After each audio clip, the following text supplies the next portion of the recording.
En quelques mots, d'après toi, Pierre, que révèlent les chiffres officiels sur le Covid-19 ? Alors, les chiffres officiels, ils révèlent plein de choses. La première chose, et ce qu'il faut faire tomber de manière définitive, c'est qu'il se soit passé quelque chose d'exceptionnel dans cette pandémie. Notamment, le premier chapitre montre qu'il n'y a pas d'hécatombe, nulle part. Là, on a des données en 2020 pendant la période dite pandémique. Ensuite, une fois qu'on a compris ça, il faut faire tomber le mythe de la saturation hospitalière qui serait due à une quelconque pandémie. Ça n'est pas vrai. Les saturations hospitalières, il y en a tout le temps. Et là, en l'occurrence, pendant la pandémie, on a vidé les hôpitaux. Ils n'étaient pas pleins, ils étaient vides. De façon à faire de la place en prévision de pandémie, finalement, qui n'est pas arrivée.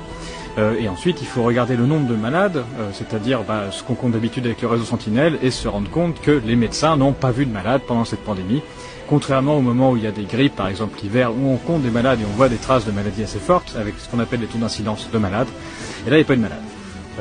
Donc on est dans le bruit de fond, donc il n'y a pas eu d'épidémie de Covid-19 en France, selon les chiffres officiels de Sentinelle, on peut le dire comme ça. Et du coup, il faut se poser la question de ce qu'on a compté. C'est quoi ce Covid? Comment on l'a compté? Et c'est là-dessus où on part dans la deuxième partie du livre, où je montre comment s'installent les mécanismes de comptage du Covid-19, avec la mise en place d'un nouveau code hospitalier, où on va enregistrer les malades en tant que Covid-19. On voit qu'à partir du moment où on les compte Covid-19, eh bien, on compte plus de grippe, de bronchiolite, de bronchopneumopathie, par exemple, de tuberculose, de pneumonie, etc. Et finalement, Covid-19, c'est le rassemblement de tous les autres codes des maladies respiratoires habituelles, ce qui fait qu'on compte ça. Ça, c'est la première phase. Et puis, je rentre aussi dans la discussion des tests, où à partir du moment où on met en place les tests, eh bien, on quitte la réalité. Avant, on compte des malades, et à partir de là, on compte des tests positifs, et la pandémie devient une pandémie de tests positifs. Et je montre, avec les chiffres du ministère de la Santé, qu'il n'y a pas le moindre rapport entre un malade et un test positif. Donc on est en train de quitter le sol, de quitter la réalité, de compter du n'importe quoi et de faire peur avec du chiffre plutôt qu'avec des malades. Et c'est pour ça que les médecins n'ont pas vu de malades. Il n'y a pas eu de pandémie au sens malade. Il y a eu une pandémie de tests positifs, c'est-à-dire qui ne veulent absolument rien dire. Et puis ensuite on arrive à la question des vaccins, pour montrer que les fabricants de vaccins n'ont jamais promis que leurs vaccins protégeaient d'une quelconque maladie, c'est-à-dire de symptômes. Leur promesse était de dire nos vaccins protègent de tests positifs. Et vous n'aurez pas de tests positifs grâce à nos vaccins, ce qui est vrai, puisque dans tous les pays où ça a été mis en place, la vaccination, on a mis en place un pass sanitaire qui ont fait que les vaccinés n'étaient pas obligés de se tester. Pas de test positif, pas de test positif, pas de Covid, le vaccin marche. Et que cette escroquerie, on la trouve dès les études de phase 3 de Pfizer et Moderna, puisqu'ils ne garantissent pas avoir testé les vaccinés et les placebos de la même manière. Donc c'est très facile d'avoir un vaccin qui marche, on ne teste pas les vaccinés. Et bien c'est ce qui s'est passé dans tous les pays modernes ensuite. Grâce au pass sanitaire et vaccinal, on n'a pas testé les vaccinés, et donc on a dit partout que le vaccin marchait. Et donc voilà, je démontre ça, et je montre même que du coup l'efficacité vaccinale, elle n'a lieu que pendant la période du pass sanitaire. Le jour même où le pass sanitaire s'arrête, la vaccination n'est plus efficace. Pourquoi ? Parce qu'on teste les vaccinés plus que les non vaccinés à ce moment-là, et donc tout s'effondre.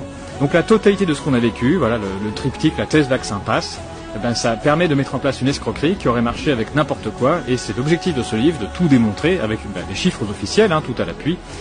Puis bon, je finis et j'ouvre sur le monde de la finance et sur le fric qu'a rapporté la totalité de cette crise aux différents acteurs financiers, mais pas que d'ailleurs, pendant toute cette période. Donc c'est ça, la démonstration c'est ça, il faut comprendre la totalité, il faut déjà se séparer de la peur, de façon à comprendre qu'on n'a rien vécu d'exceptionnel, et ensuite comprendre le mécanisme avec le pass et le vaccin pour comprendre comment a eu lieu l'escroquerie. C'est ça le but. Alors on le rappelle, puisque certains peuvent encore en douter, tous les chiffres que tu as pris dans ce livre sont officiels, viennent de l'INSEE et d'autres institutions étatiques. Oui, il y a l'INSEE, il y a le ministère de la Santé avec les statisticiens qui s'appellent l'adresse, il y a les différents rapports de la Cour des comptes que j'utilise, il y a des rapports parlementaires, il y a un site qui s'appelle Geodes aussi, qui montre des statistiques qui viennent du ministère de la Santé, il y a World Data, il y a Eurostat, j'utilise les chiffres d'Eurostat, j'utilise les chiffres officiels de l'ONS, donc de l'Institut anglais, et je source tout.